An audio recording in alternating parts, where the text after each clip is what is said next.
Welcome to Cover Avenue number 2. I'm Echo Van Gribble. This is my final chit chat for tonight. So, I'm gonna show you guys some shit. And I want you to understand. A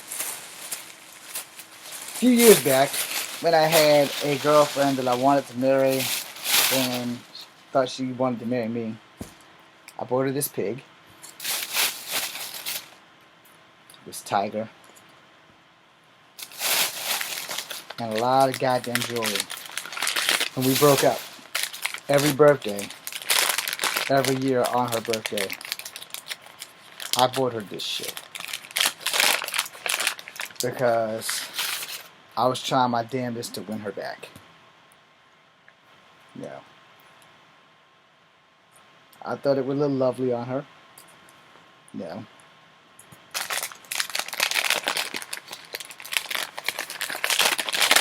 So I went out of my way. I wrote 49 love songs. 49 love songs. I actually wrote 59 and some change love songs, and they're here on this YouTube channel.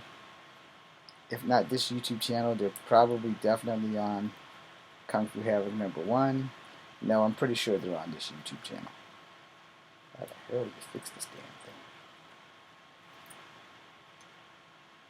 Okay, well, I don't really know how to fix it.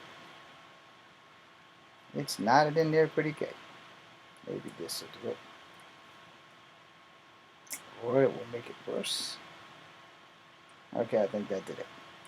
So this is what that looks like. Yeah. Because she was in the cute little things, I'm not a big jewelry person. And I had my hopes set up on marrying the girl. So this is apparently broken. That's okay.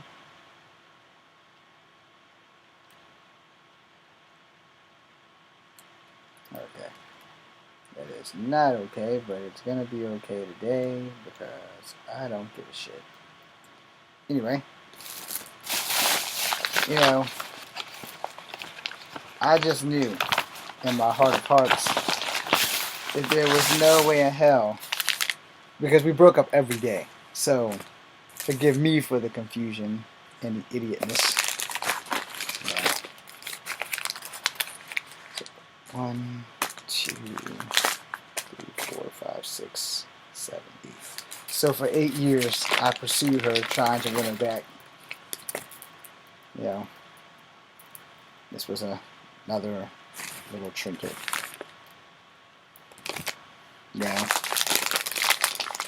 I've never been a rich man. So there's another one. A couple of more. And when you're not rich and you love somebody, you kind of got to deal with the best you can.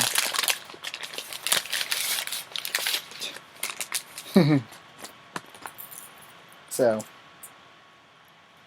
there's some more. And I just knew that I could win her back. What I didn't know was there was going to be some harassment charges put on me. And I'm making this video for a friend who passed. So I hope is in heaven, understanding that what he done was not the best thing he could do. So before I bought her all those things, I talked with her friend. The first thing I did was buy this ring.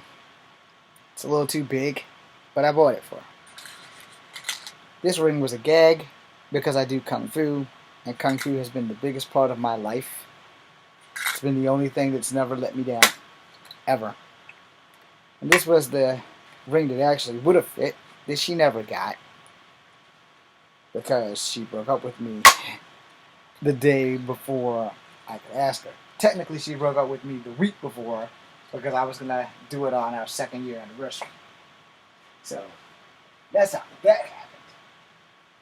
Now, the reason why I'm making this video, we recently buried a family friend who unalived himself over the love of a woman.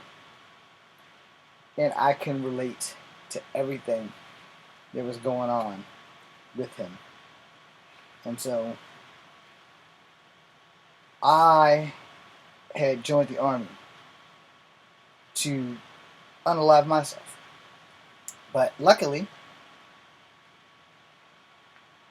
I found purpose in the military. Granted, I found acceptance. I found everything that I was ever going to need in the Army, and I found family in the Army. At least some people in Bravo, but everybody in Delta Company. So, I wanted to live. And when I got home, I had a moment of weakness, which is why, I wound up having some issues. I wound up getting a harassment charge. But, it's all good now. I mean, the girl still contacts me, but that's it. There's no chance in hell of her and I ever getting back together. The only woman I really want is my crush, the flawlessly beautiful and dangerously sexy Zeta Zhang. Now, I don't know what I'm going to do with all that shit, but I'm not going to give them to anybody unless I give them to the girl they were meant to, just so that they can get the fuck out my fucking face and I can excommunicate her out of my life permanently. But that being said, he unalived himself because of a woman. I can relate. I've almost unalived myself twice. Once for the woman in which I speak that all that crap's supposed to belong to, and once because my family drove me to the point of insanity and no return. Had I not met the woman that all this stuff goes to, I wouldn't be here now. And people don't understand how a man that truly loves a woman would die for a woman, would move heaven and earth for a woman, but there's only so much a man can take.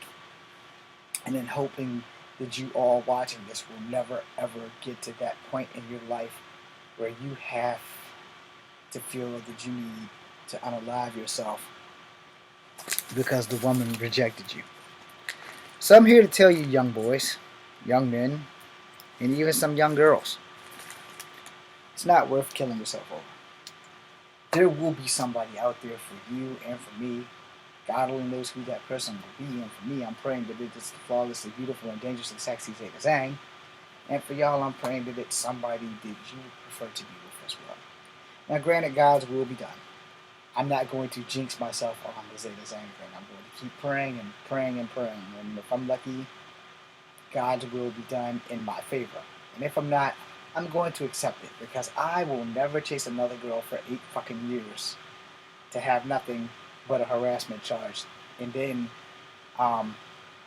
during the whole time that her and I split up, I never interfered in her life. I never, after I got to court with the cops and all, I was like, I explained the situation, and I'm going to explain it to y'all, so you can understand the confusion. Alright? The confusion was this. Since the moment we got together, and after I got back from Canada, because I wanted to see where it was going to go, because I was fully committed, and she was not. In fact, she was so uncommitted that we broke up every other day. So when we broke up that last time, how am I supposed to know? Because every time we broke up, within a day and a half, she was calling me right back. And my dumb ass, being in love, I'd go right back. Our last time together was after we went to go see one of those damn Twilight movies. I do not remember which one, but I know it wasn't part 1 or part 2. But I do know that the night before we broke up, we went to go see Twilight. We had some sex. I woke up and went to work. I no longer had a cell phone because I got screwed by the cell phone company that my cell phone company just got with when it was in Telos. I mean, Alltel. Sorry about that. And so, and I have a cell phone because I wasn't going to keep giving money to a cell phone company that dicked me by not telling me that every time I changed the plan, they charged me $300. So on top of paying the cell phone bill, I owed them $900. That's $1,000 in 1 month. Because in 1 month, I changed the cell phone plan 3 times because they kept giving me a better offer, where my bill would only be like $78 a month compared to now, I'm so glad Straight Talk came into existence. But prior to Straight Talk, every phone company I went to, their bill was higher than Altel at the time. And $78 plus I can make calls from Canada, couldn't beat it. Until it beat your ass with that every time you change your plan, we cost $300. So long story short, she called my job. I was at work. She said, when you get off, can you come back up here and help me with the apartment? Because I cleaned her apartment religiously. I know you can't tell by the way this room looks, but I cleaned her apartment at least 2 or 3 times a week. And now I'm the slob. Anyway, so got up in there, got to washing her dishes, and I was going to move to the bedroom next to clean the room, And I clean for a living, so I'm fairly decent at it. So I'm washing the dishes, and you know how you hear people talking, but you weren't sure what they said. I was listening, but I was preoccupied with scrubbing the dishes because I don't like stains on the dishes, on any dish. I'm scrubbing the fuck out of the stain off of something. And all I heard was, you can't come see me anymore. Now, I thought I heard it, but I wasn't sure I was hearing it. And I'm like, I don't think she said that. I'm scrubbing the dishes, I'm just not even really paying attention because I'm focused on cleaning the dishes. Once I'm focused on something, I'm focused on something. And so I'm washing dishes, now I'm rinsing dishes. And she said, did you hear what I said?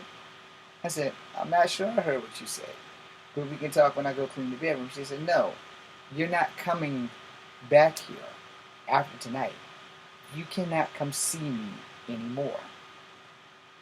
That shit registered on me and hit me like a ton of bricks.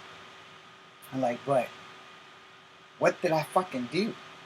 Because like I said, the night before we went to Twilight, I paid for everything, popcorn, food, all that shit. And we were at the Cinema 4. Everything was great. The only thing she did was drive the car because my whip was broke down.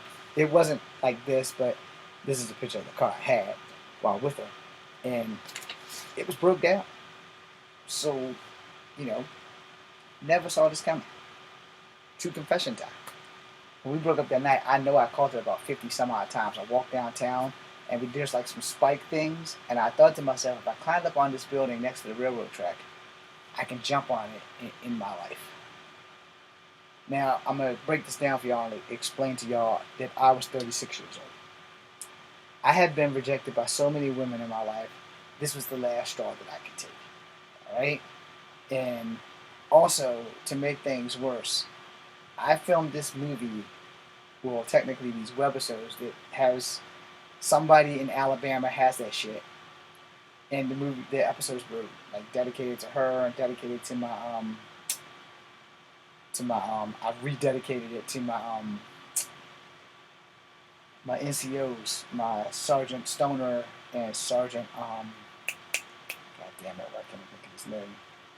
He died when I came home. He died in a car wreck. Oh, what the fuck is his name?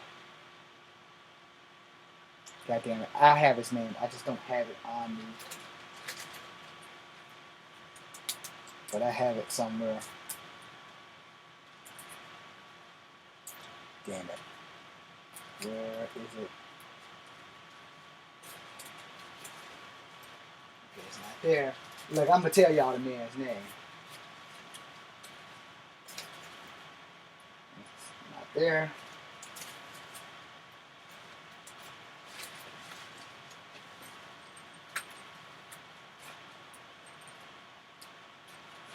Ah, I have it now. It's one of these cards. Sergeant Decker. So I rededicated it to Sergeant Decker, but her name was on the dedication thing too. I also dedicated it to my stepfather or second father, Richard James Shiflett. And wherever the movie's at, it's in Alabama somewhere. So I really wanted to just die. And my movie was stolen, my heart was broken, and I had one choice. Go to the army or become a criminal. I didn't want to become a criminal. I couldn't get arrested getting a job, so I got into the army. And when I got into the army, it was the best decision I ever made. No, because the Army gave me a reason to live by push-ups. So I do thank the Army for that. I do not thank Sergeant Stoltz. I will thank Sergeant White and Sergeant Robbins, but I could care two shits about Sergeant Stoltz because I didn't ask to fucking get hurt. I didn't ask them to have a manhole for me to fall in on the street. It wasn't a manhole, but it was a pothole. And I fell while running because everybody was getting fat. I'm fat right now. But everybody was getting fat, and we were ordered to run every day after chow back to the barracks. Well, the options in that was grab the gigantic dude's ass in front of me or eat the concrete. I ain't touching another man's ass. I'm sorry, I'm not a proctologist. Down I went. So my knee swole up as big as this pig. The next day, I got off my bed, and we weren't allowed to sleep in socks. So I got off my bed, I put my foot down, and when I threw my other leg over, I was in the front leaning rest position. And then I got up, I was like, oh my God, I can't feel my left leg. And then Drill Sergeant fucking White came in, towed the line. So we all jumped to the line. I walked to the line perfectly, but I couldn't feel my left leg. And the drill sergeant noticed my left leg, and he said, "Soldier, you got something wrong with you?" And I was like, "No, drill sergeant, there's something wrong with your left leg, soldier." He's like, "Oh, that. I fell yesterday, drill sergeant, and you didn't report this?" It's like, "I reported it to the PG, because he's the guy that picked me up off the goddamn ground." He's like, "Well, he wasn't the PG, but he was one of the traffic guys, because he had drew traffic duty." He's like, "Yeah. Well, there were no drill sergeants to report it to after we got here. We had our assignments, and that was it." So that also led to me also being discharged from the Army because I couldn't lay down on my legs and shoot. But it didn't help when in Delta one of the drill sergeants kicked my legs apart because I was in a comfortable position, but I couldn't lay in that position because it was an illegal position to do your firearm. Anyway, irrelevant. When I got home, that moment of weakness, on her birthday, I called her to wish her a happy birthday. Worst mistake I ever made. And then months down the line, cops came to my house, but I was at work. When I got to the house, my brother informed me that the cops was looking for me. I was like, what the fuck did I do? I'm trying to think, where was I driving at? Because I always catch a speeding ticket. There's never been a time where I haven't caught a speeding ticket until I got this white car, because now I'm like exceptionally careful when I drive. And I was like, where the fuck was I at that I got a speeding ticket? Because I thought I got a speeding ticket. I didn't know I was going to get in trouble for harassment. So I called the cop, and she said she's going to come by and talk to me. And I was like, well, am I going to jail? She's like, we're going to have some words with you, but you're not going to go to jail. And I'm going to give you this thing, and you're going to go to court. So I talked to the officer. I explained the situation. As I explained to y'all, we broke up every other day. I did not know that the breakup was real, until the cops got a hold of me. Alright? Then I knew. I knew even more when I got to court. So when I got to court, went in there, and me and the judge are talking. And the judge has some cases of domestic violence going on. So he puts their case on hold to start my case 5 minutes late. Courts are really punchable about how and when they start a case.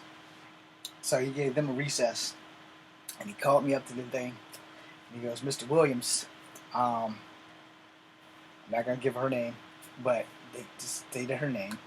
And then he said, "Is she here?" Now, he's expecting it to be a white girl or a black girl, not a Korean girl that was adopted by white people.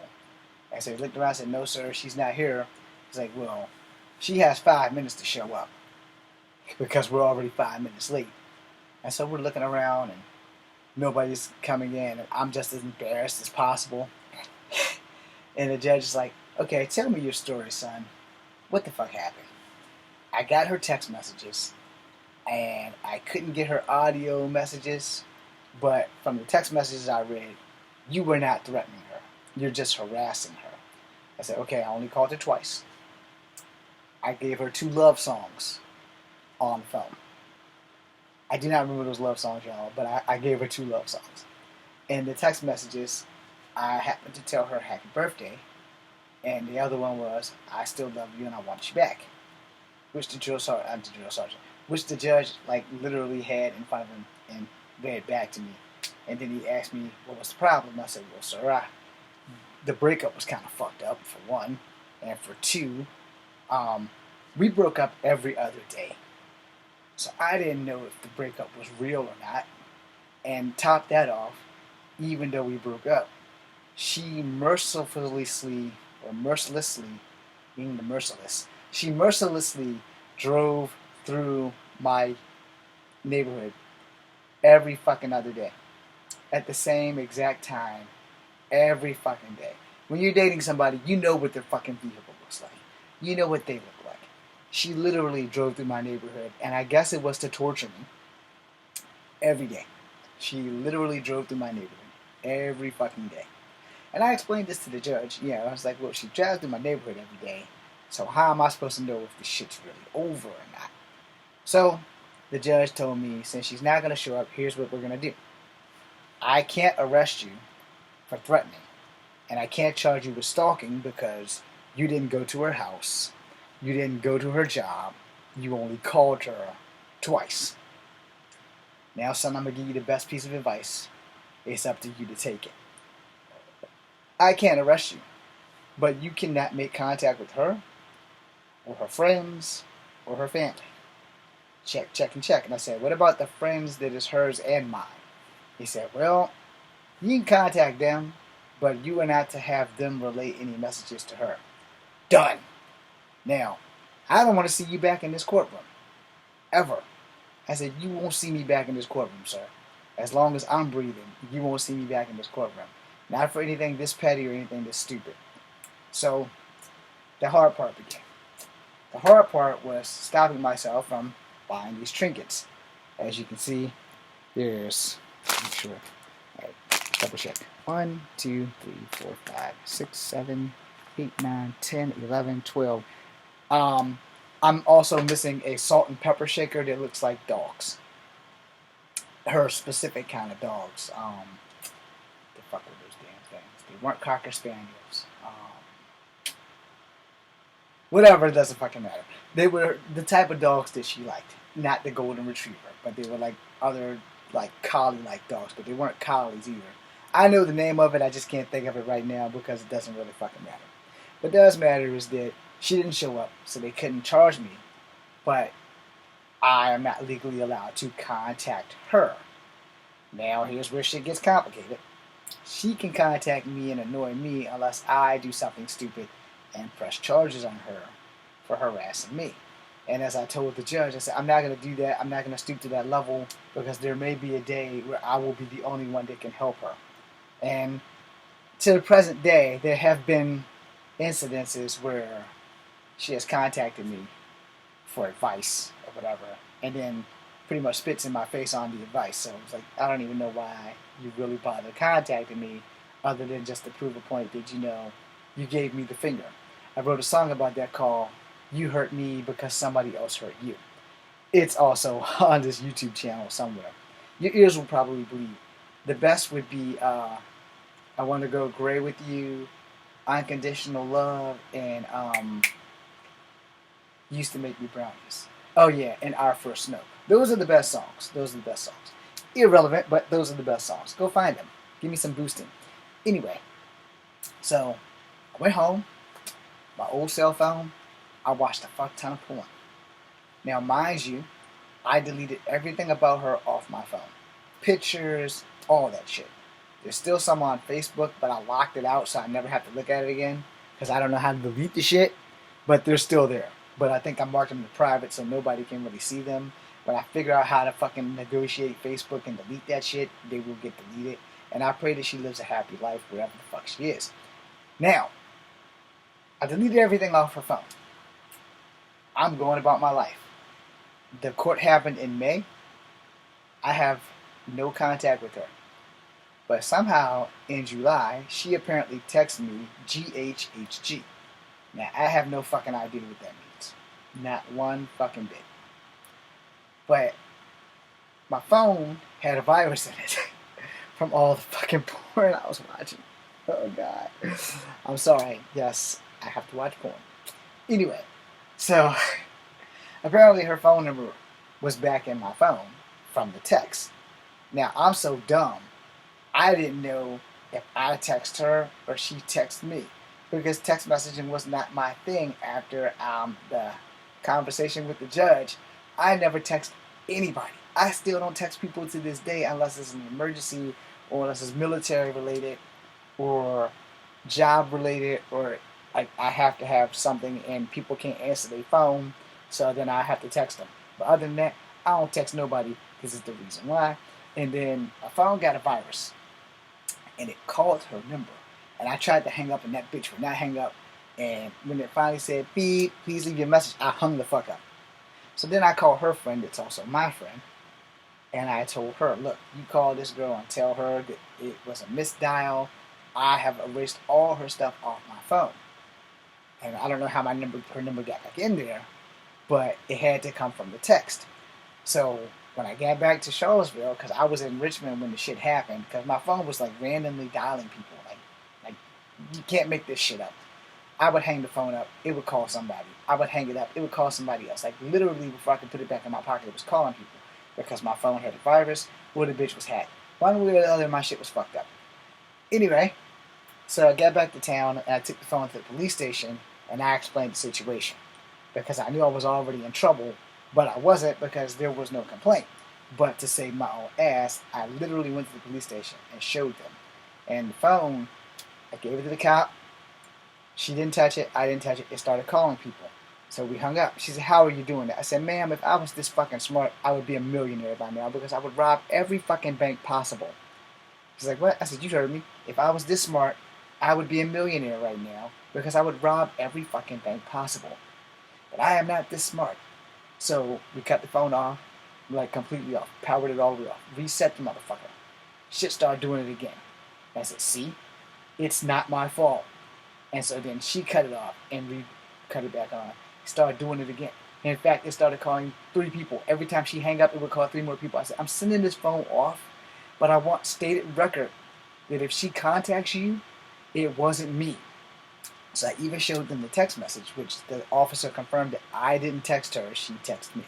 I said, which happened, she actually happened to text me a month after the court case, which I knew for a fact because of the court case that I wasn't supposed to make contact.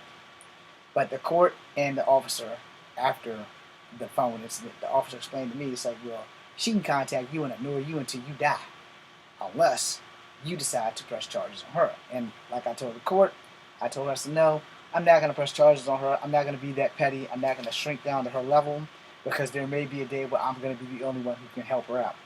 And therefore, I left it alone.